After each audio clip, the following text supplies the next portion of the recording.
Our Islamic beliefs, in our Islamic beliefs, we find our way. Guided by faith, we kneel and pray each day. Guided by faith, we kneel and pray each day. Alhamdulillahi Rabbil Alameen, wassalatu wassalamu ala Sayyidil Mursaleen, amma ba'd, fa'a'udhu billahi minash shaitanir rajeem, bismillahir rahmanir rahim. Wassalatu wassalamu alayka ya Rasulallah, wa ala alika wa ashabika ya Habiballah. Wassalatu wassalamu alayka ya Nabiyallah, wa ala alika wa ashabika ya Nurallah. Welcome to our series, our program, Our Islamic Beliefs. Inshallah, in this episode, and dear viewers on Madani Channel, we're going to discuss another important Aqidah belief of a Muslim. Alhamdulillah, throughout this series so far, we've covered important core beliefs of Islam. Tawheed, the oneness of Allah Azza wa Jal, monotheism.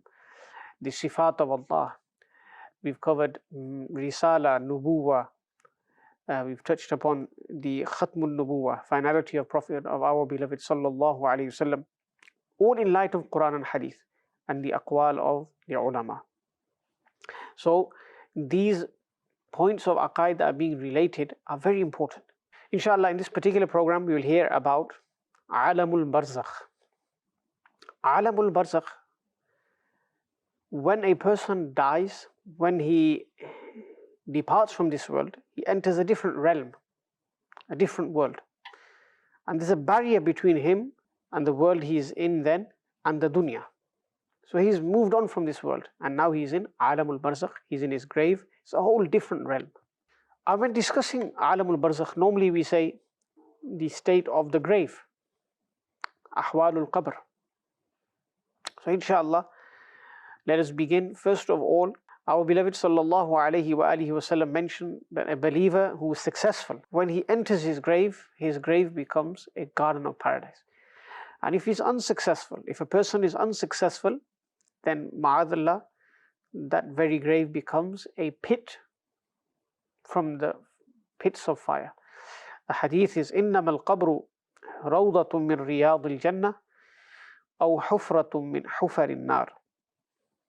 So the grave can be of two types. It could be a garden of paradise. It could be a pit of hellfire. And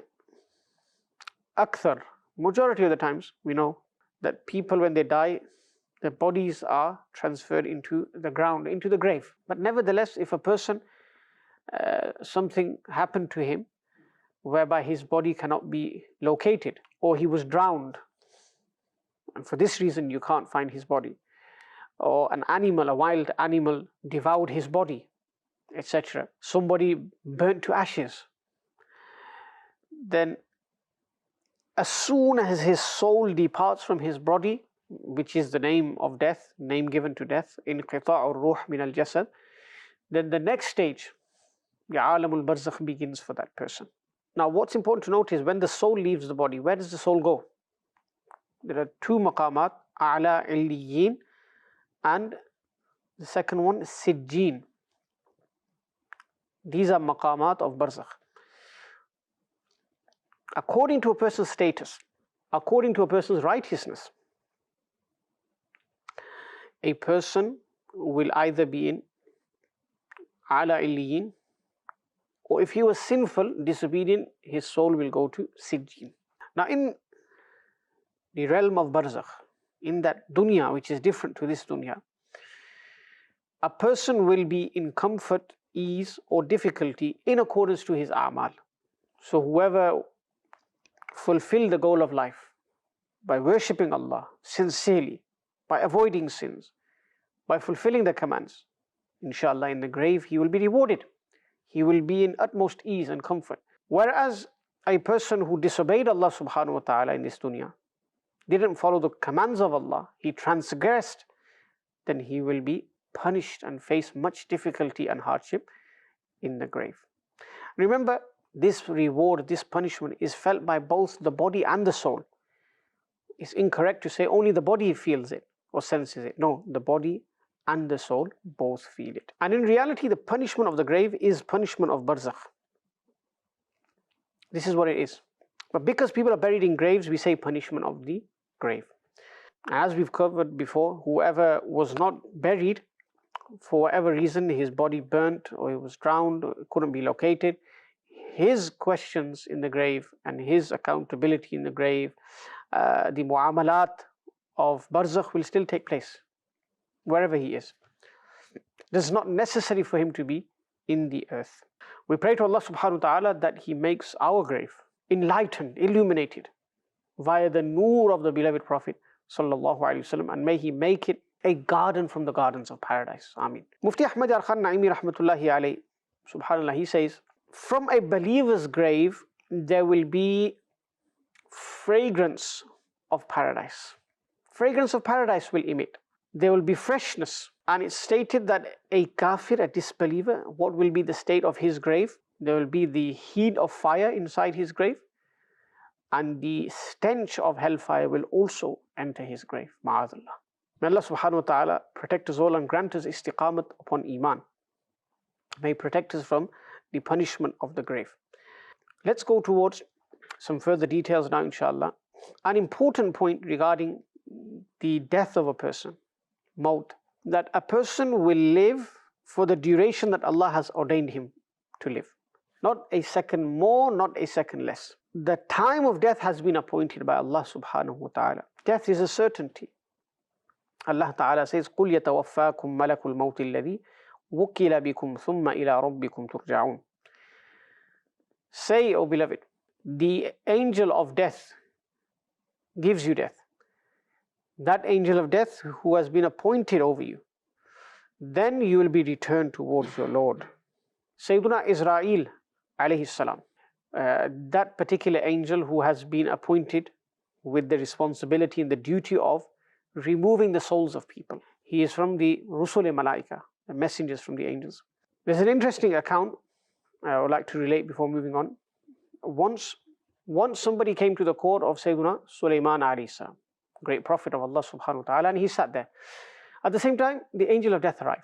When the angel of death arrived, he began to stare at this person who was sitting in the court of Sayyidina Sulaiman alayhi salam. So this person, he addressed the Prophet of Allah, Sayyidina Sulaiman alayhi salam, and said, I feel scared. Look how he's looking at me. So what happened? He asked Sayyidina Sulaiman alayhi salam, who had control over the winds, etc. He said, give the wind a hukam, command it to take me to a certain place, a certain country. Sayyidina Sulaiman alayhi salam fulfilled his request, and this person ended up in a totally different place. Lo and behold, the angel of death also arrives at that place. He's also there, and he removed his soul. Allahu Akbar. Then he returned to the court of Sayyidina Sulaiman alayhi salam. Sayyidina Sulaiman alayhi salam asked angel of death, why were you looking at him in the manner that you were when he was here in front of me? And the angel of death said, Subhanallah, I was thinking, the angel of death said, this person's time of death is appointed. I've been told to take his soul out at this particular time, in this place, but he's here in your court, and time is very short. How is he going to end up in that place? But Subhanallah, dear viewers of Madani Channel, you heard what transpired. Sayyidina Sulaiman alayhi salam, who had control over the winds were subservient to him. He made that person reach that maqam, and Sayyidina Israel alayhi salam took his soul, and that curiosity that was in the mind of the angel, that was removed as well. So a person, wherever it's appointed for him to die, he will die there, and he will reach there as well. And Sayyidina Israel alayhi salam will remove his soul. Another Aqidah point is, the soul has a connection with the body even after death. Just how the body senses heat, cold, warmth, etc., the ruh will also sense these things as well. Likewise, after death, if the body is in any pain, physical pain, any hardship, then the body will feel it, but along with the body, the soul will also feel it, because there is that connection, because there is that link still after death between the body and soul. Any comfort that the body feels after death, the soul will also feel it as well. So this depends on the person. If the person is pious and he is rewarded after death, his body is rewarded in any way with a certain sensation or feeling, the soul will also be soothed by that as well. If the body is punished similarly for a disobedient person, then the soul will feel it as well. So this is an important aqidah to note. Another aqidah point is that the soul after death has license to roam, depending on its martaba, its rank in the court of Allah subhanahu wa ta'ala. If it's a pious person's soul, then yes, he will be able to travel and roam as well. Because after death, the soul becomes free. It was muqayyad, it was, you could say, imprisoned in the world, or it was confined in the world. But after death, that's not the case. Sayyidina Ali radiallahu ta'ala narrates, the souls of the believers will be at the well of Zamzam. Some have said that they will be between the heavens and the earth, and some have said they will return to their bodies. Some have even said that they're on the first heaven. Some people's souls will be on the second heaven. So according to a person's rank. And in a hadith, the Prophet ﷺ said that believers will be in the seventh heaven, and from there they will observe their maqam in Jannah, their place in Jannah as well. Subhanallah. So this is in accordance to the rank. And they will travel, they will roam as well. In Sunan Abu Dawood, the Prophet ﷺ said to the extent that the soul is almost in the form of a bird. Just like birds fly, the souls will also fly as well. They will enter Jannah, and they will eat and consume heavenly fruit. They will drink from the rivers of heaven, Jannah. So this is the maqam of the souls. And some narrations state that the souls of shuhada, martyrs, they are inside birds. And just as those birds fly, and when they fly, their souls, people's souls will also fly as well, and they will travel to Jannah. So the soul of a believer, in essence, is free. It has license to go wherever it wants. And the hadith states, إِذَا مَاتَ الْمُؤْمِنُ يُخَلَّى سَرْبُهُ يَسْرَحُ حَيْثُ شَاءَ. When a believer passes away, his pathways are opened. They're open for him. He may traverse in them wherever he wants. So that was in relation to believers. What about disbelievers? Again, various opinions. Some say that they will remain at their graves. Their souls will remain at their graves. Some say they will be at a well in Yemen called Barhut. This is that well where souls are imprisoned. And as we heard earlier, that the souls of believers are in A'la Illiyin, the highest stages. The soul of a disbeliever, a transgressor, kafir, will be in Sijjin, the lowest of the lows, lowest level, meaning the lowest tabaqa, and they will be imprisoned there, they will be confined there. So, as we mentioned before, wherever the soul is, whether it's in A'la Illiyin or in Sijjin, may Allah make our souls from A'la Illiyin, the body still has ta'alluq, the body still has connection, the body still has a link with the soul. So they both feel whatever takes place, whether that's comfort or punishment. Another aqidah is that death is defined as the soul separating from the body. When the soul leaves the body, that is death, Islamically speaking. And the soul does not die. The soul does not die. Those who believe that the soul dies, this is incorrect. It's actually misguidance and a heretical belief. So our aqidah is that the soul was removed from the body at the time of death. The body tasted death, but not the soul itself. Another incorrect belief is that the soul transfers into another person's body. Reincarnation. This is also a belief that is widely spread, ma'adallah, and it's an un-Islamic belief. We don't believe in that at all. Some say that a person is reincarnated as another human being, another gender, another animal even, another creation, ma'adallah. This is incorrect. This is totally against the teachings of Islam, and to believe such is kufr, is disbelief as well. And when they state this belief of death, reincarnation, they say now the soul hasn't got any link with the previous body or the previous body that I was in. So this is totally un-Islamic.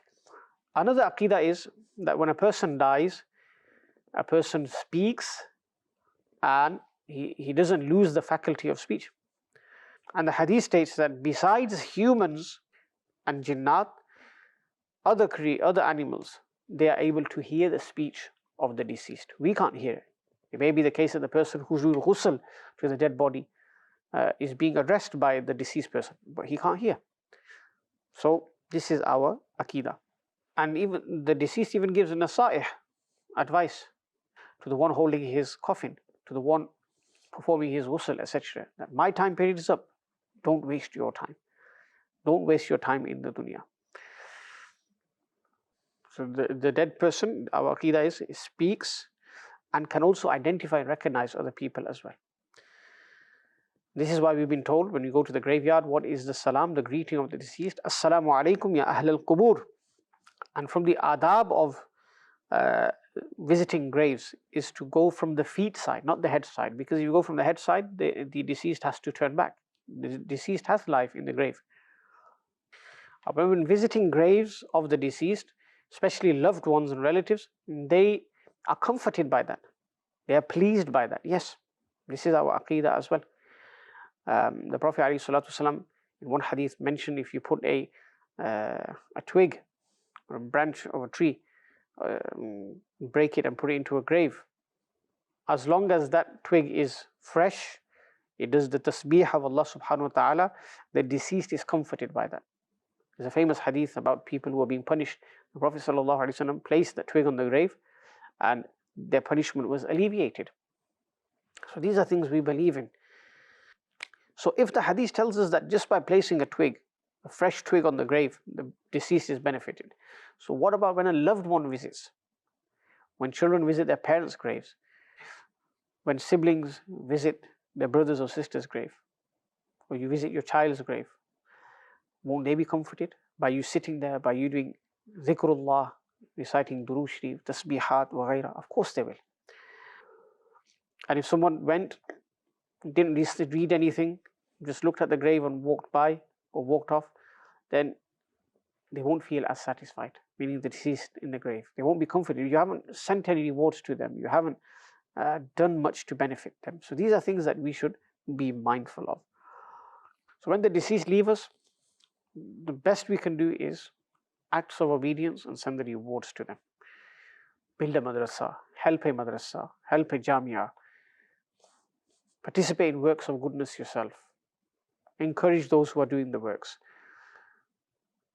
carry out welfare activities, have a well dug on behalf of the deceased, for the reward of the deceased, distribute food for the deceased, for the benefit of the deceased, meaning the reward of distributing food will be granted to the deceased. Isalu thawab, this is an aqidah. Similarly, helping orphans, helping the poor, with the intention of the reward reaching the deceased. All of these acts we need to do. And when we do them, subhanallah, the deceased will gain comfort, they'll be forgiven, will be forgiven. Inshallah, when we leave the world, hopefully Allah Ta'ala will grant us such people who do the same for us as well. May Allah subhanahu wa ta'ala enable us to prepare for Aalam-e-Barzakh, the next life, and do such actions before death which lead to the pleasure of Allah subhanahu wa ta'ala. Ameen bijahi nabil ameen sallallahu alayhi wa alihi wa sallam. Our Islamic beliefs, in our Islamic beliefs we find our way. Guided by faith we kneel and pray each day. Guided by faith we kneel and pray each day.